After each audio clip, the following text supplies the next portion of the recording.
Pozdrav i dobro nam došli u novu epizodu Crow F1 Crew podcasta. Kao i uvijek nalazimo se u našoj predivnoj karting areni na Zagrebačkom Velesajmu i javljamo vam se danas sa svim novim vijestima koje su se dogodile od početka 2025. u Formuli 1.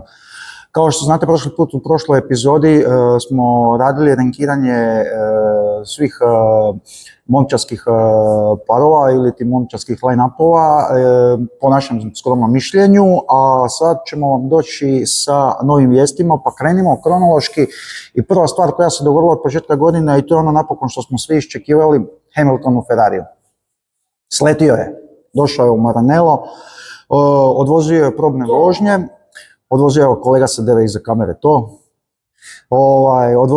odvozio je svoje probne vožnje, koliko saznajemo, vozio je nekakvih 20 krugova, vozio je bolid iz 23. ili TSF 23.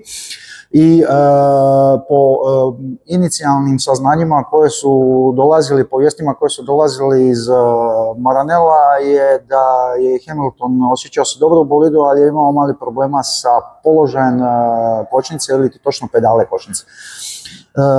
Testovi su se nastavili od 28.1. u Barceloni, gdje je Ferrari ga koristio za testiranje prijašnjih bolida ili testing of previous cars, na koje svaki vozač u Formuli 1 na gridu ima pravo napraviti 1000 km u bolidima koji su ne mlađi od 2 godine. Znači ove godine može voziti bolid iz 23. 26. će moći iz 24. i tako to ide. Uglavnom, u Barceloni, koliko smo imali prilike vidjeti po vijestima koje su dolazili, Hamilton se osjećao super u bolidu, ostvario je dobra vremena, napravio preko 56 krugova i na kraju je imao izlijetanje u zadnjem zavoju, ti 12. zavoju, gdje je slupao bolid. I iako su vijesti prve koje su dolazile bile slupao je bolid, izletio je, što je, u principu to i nije tako loše. Zašto nije tako loše? Jer na kraju, kako je vrijeme prolazilo od tog 29. kad je izletio pa do današnjeg dana, kako su sve više informacije dolazile, došlo do izljetanja uslijed toga što se on osjećao sve ugodnije i sve bolje u bolidu i gurao ga je do krajnjih granica. A kao što znamo, bolid iz 23. od Ferrarija bio je posebno trzav na zadnjoj osovini i Charles Leclerc je s njime i Carlos Sainz s njime imali podosta problema, iako je bio iznimno brzo u kvalifikacijama, u samoj utrci bi požderao svoje gume u roku dok si rekao keks, što je bila i velika boljka, i znao je dosta klizati po toj zadnjoj osovini. Samim time sve informacije koje dolaze iz Barcelone, odnosno koje su došle i sve vezano u vezi Hamiltonovog testiranja pa i ostvarenog vremena i tako dalje su pozitivne i od samog njega. Također, a imali smo prilike vidjeti još u Maranellu da su mu se vratila neka stara ekipa. Znamo da već od prije Ferrari je uzeo Mercedesu, Loica Seru i Germana D'Ambrosija, inženjere za koje se kaže, ali se pričalo se za njih da su prije nastupanja ovih novih pravila u kojima se trenutno sada vozi, da su bili zagovornici ne filozofije s kojom je Mercedes izašao van ili ti zero poda, i da su puno više obraćali pozornost na ono što je Hamilton govorio u to vrijeme, a ostatak momčadi nije, pa ih je to i dovelo do situacije u kojoj jesu. Navodno sad koliko je to istina, koliko to ima veze s time, to sve ima svoje. Uglavnom, sve uz njih dvojicu također mu se vratila i Angela Cullen, za koju znamo da ga je napustila, odnosno prekinuli su suradnju 23. što je isto bilo jako iznenađujuće. Zbog čega nikad se nije saznalo da li to ima kakve veze sa Mercedesom, da li je tu Mercedes igrao kakvu ulogu ili nije, to su sad samo razne spekulacije, ali uglavnom Angela se vratila. I za sada, i što se tiče komentara Charlesa Leclerca i komentara Lewisa Hamiltona, u Ferrariju cvjetaju ruže, mada to, znate kakve su informacije kad dolazi iz Italije, iz Ferrarija, Ali evo, mi stari tifosi, iako se uvijek nadamo i uvijek govorimo da će to biti naša godina, sljedeća je naša, ova je naša, potajno nekako znamo uvijek pusti stati, to je Ferrari, nikad ne znaš.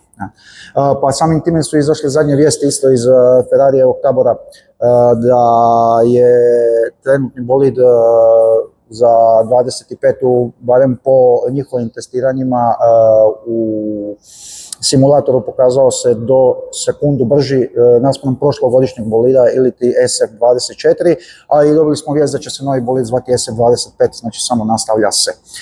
Nakon toga sljedeće što se dogodilo počinje FIA show. Znači FIA je krenula u borbu sa vozačima, odnosno ne FIA kao kompletna organizacija, nego posebito Mohamed Ben Suleiman ili trenutni predsjednik FIA. Tako da su izdali nova pravila ili nove smjernice ponašanja po kojima ukoliko vozač na bilo koji način, činom, gestom, riječima uvrijedi djelatnike FIA ili povrijedi njihov nekakav moralni kodeks, može biti kažnjen, znači za prvi prijestup 40.000 eura, za drugi prijestup 80.000 eura i suspendirana kazna od mjesec dana suspenzije. I ako se treći put ponovi prijestup ili se dogodi taj prijestup zbog bilo kakvog psovanja, kako smo rekli, ili bilo čega sličnog, što je do sada bilo sasvim normalno u Formuli 1, kazna će iznositi 120.000 eura, mjesec kazne, mjesec dana kazne, odnosno mjesec dana suspenzije, gdje vozač ne smije, gdje je suspendiran, ne smije voziti i mogućnost čak oduzimanja bodova unutar svjetskog prvenstva. Znači, nevjerovatno. Došlo je do toga da praktički navedene su i stvari di prijašnje situacije koje smo imali, evo sjetimo se 20. i Lewisa Hamiltona gdje su svi kličali i Black Lives Matters i cijele te kampanje i recimo sad u kasnije vrijeme Bottasovih kampanja i sa ovim njegovim kalendarom s kojim želi osvijestiti populaciju u vezi raka prostate, u vezi raka testisa, nekakvih tih drugih stvari gdje pokušava na taj svoj originalan način kroz dobrotvorne svrhe skupiti nekakve financije za same te organizacije koje se bave tim problemima, što po ovim sada pravilima, da ih tako nazovemo, ponašanja koja je FIA izbacila, odnosno možemo komotno reći Mohamed Ben Suleiman, moramo reći, bez ikakvog dogovora, savjetovanja ili bilo kakvog sastanka sa udrugom vozača ili ti GPDA,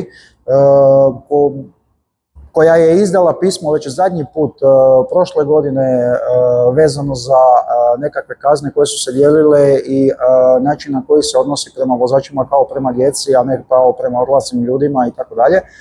Što nas dovodi praktički do situacije da sljedeće prvenstvo bi moglo biti utjecano o tome ko će biti kraćih fitilja ili dužeg fitilja, kraćih živaca, ko će si dopustiti ili neće si dopustiti da mu izleti nekakva psovka preko mikrofona uslijed utrke dok je adrenalin na maksimum, dok jurite 300 plus km na sat i tako dalje. Znači, dovodimo se u situaciju di postoji mogućnost da sljedećeg svjetskog prvaka u 25. u ovoj godini u Formuli 1 neće odlučiti performanse bolida ili samog vozača, nego bi moglo utjecati FIA, odnosno njezina u principu nemoralna pravila, nepravedna zabranjivanje, ograničavanje nekakve slobode govora, izražavanja i tako dalje. Zašto se ona kao zauzima? Tako da vijest je definitivno šokirala u principu kompletnu F1 zajednicu, a još veći šok po mene, a i po dosta nekakvih, da tako kažemo, pandita ili pratitelja i fanova Formule 1, koliko sam imao prilike vidjeti, je totala reakcija na sve to, koji u principu to podupire. Koji je u principu u potpunosti stao iza tog propisa koji je FIA izdala sad novog tehničke regulative ili načina ponašanja. Tako da, totalno neobjašnjivo, a to možemo vidjeti i po cijeloj toj situaciji po ponašanju Georgea Russella u zadnje vrijeme. Ni mu ni be bi rekli, nema ga, nestao je. Od onog pisma kad su pisali zajedno GPDA do pustih njegovih nekakvih izlaza u medije vezano za to, puco, ništa, Toto ga stego i doviđenja. To je to. Budimo realni, dok Lewis Hamilton u Mercedesu je bio nešto drugo i mogao je provoditi neke svoje određene, da nećemo reći pravila, ali načine ponašanja, svoje ideje, stvari za koje zastupa, stvari za koje se bori i tako dalje, to više nećemo gledati.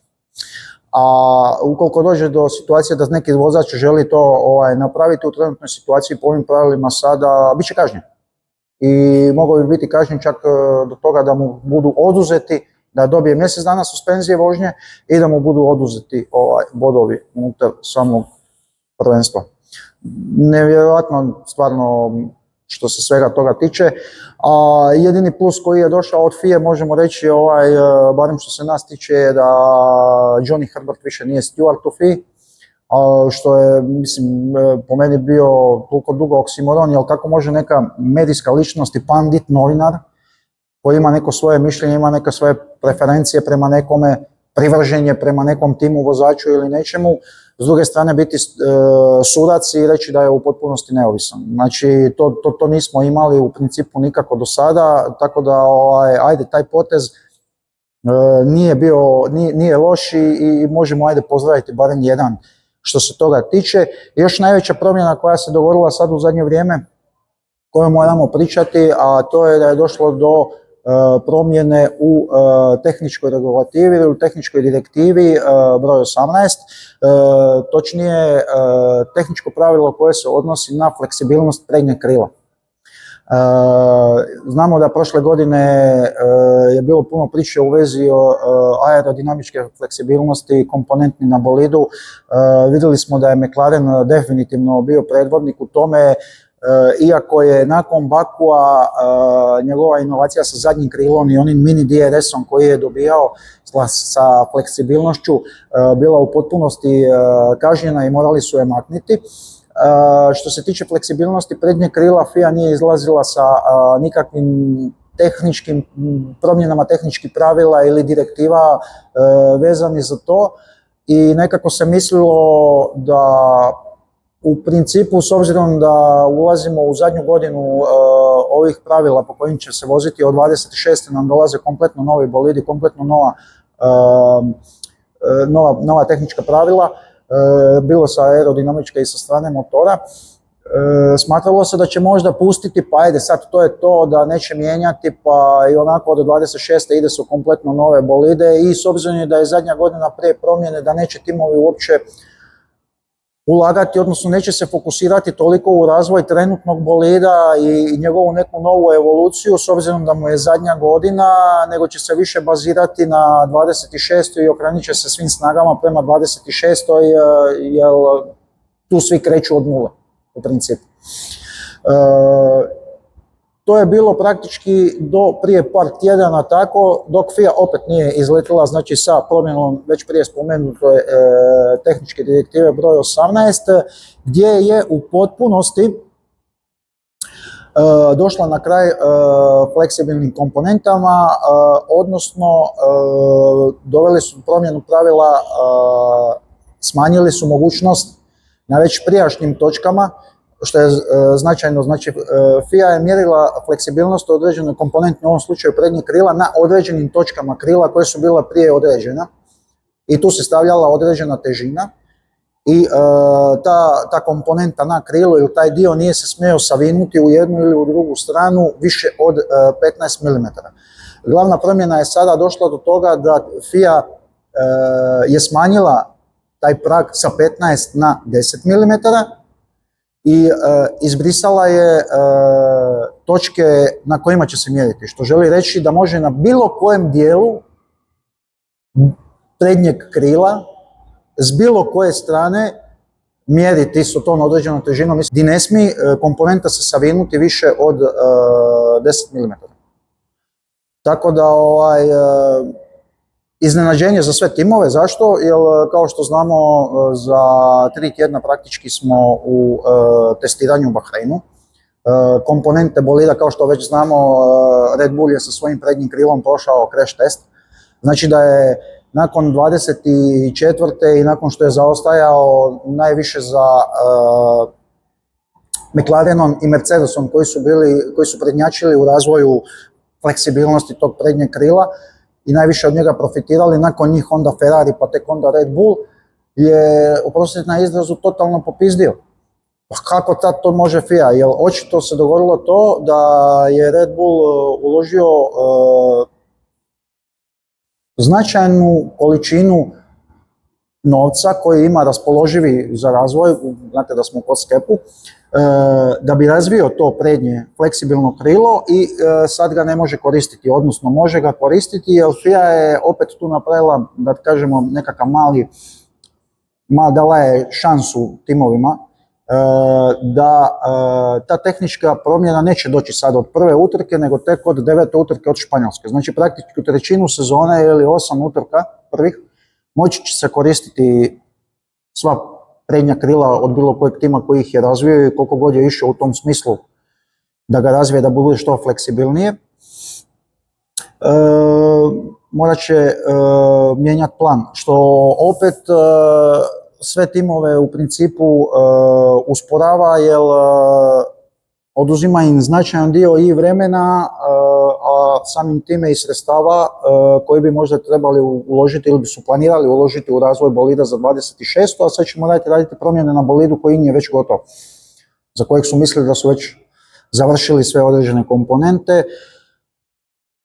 Da li će to poremetiti što u samom poretku, vidit ćemo, ali sama ta izmjena tog mogućnosti fleksibilnosti krila, odnosno tog tehničkog pravila i koliko se dopušta, mogla bi nas vratiti u 22. A po čemu mislim u 22. Jer samim time ako prednje krilo izgubi taj mogućnost fleksibiliteta, ako postane krutije, momčadi će morati nabacivati sve više potisne sile kroz razne komponente druge, kroz setup bolida, odnosno sve više downforce na bolid, što bi nas opet moglo dovesti do one famozne situacije iz 22. koji su svi imali problema sa poskakivanjem, odnosno popularno zvanim dupinanjem u bolidima, a koje je za malo se vratilo i Ferrari ove godine nakon što je od Kanade donio nove upgrade i u principu uništio sebi sezonu i priliku za osvajanje svjetskog prvenstva. Tako da, što bi to sve moglo donijeti sada u 25. i koji će na kraju poredak biti, mislim da bi nas moglo iznenaditi, a samim time čeka nas već od početka, znamo, jedna od najneizvjesnijih sezona u 25. zbog bliskosti poretka među timovima, prvotno govoreći među prve 4 tima, a i među vozačima. A uslijed svega toga imamo i ove famozne promjene u vozačkim postavama, prvotno govoreći znači o Hamiltonu, a onda o pustim raznim rukijima koji su nam još sve na gridu, tako da ljudi, pripremite se, očekuje nas paklena sezona po meni i mislim da bi nas mogla sve iznenaditi i da ono što očekujemo da neće se dogoditi. Ali evo, pričekajmo pa ćemo vidjeti. Hvala vam inače što nas pratite i što nas slušate. Ubrzo ćemo izaći i sa novim epizodama i sa pripremama koje će biti prije samog testiranja u Bahreinu, a i nakon samog testiranja u Bahreinu sa osvrtom što smo imali prilike vidjeti, kako se ko pokazao na stazi, koliko je ko dobar ili loš, koji je nekakav poredak i da li se možemo držati tog nekakvog poretka, ima li bilo kakve sličnosti sa onime kako je završila sezona 24. Također javit ćemo vam se i nakon što bude prezentiranje praktički svih bolida sa informacijama ko je s čime izašao, kakve su livreje i tako dalje. Pa do slušanja, ostajte nam dobro, iznimno smo vam zahvalni za svako preplaćivanje, svako dijeljenje, svaki like, ne košta vas ništa, potpuno vam je besplatno, a nama puno znači da dižemo i da razvijamo ovaj kanal, da vam možemo donijeti što kvalitetnijeg i što više sadržaja u samim time. Također možete nas ispratiti i na Instagramu na našem kanalu, na Threadsima i na X-u ili Twitteru. Još jednom hvala vam lijepa, ostajte mi dobro, tu dolje na dnu ekrana vidjet ćete s čime se inače bavimo, što smo sve do sada radili i lijepi vam pozdrav.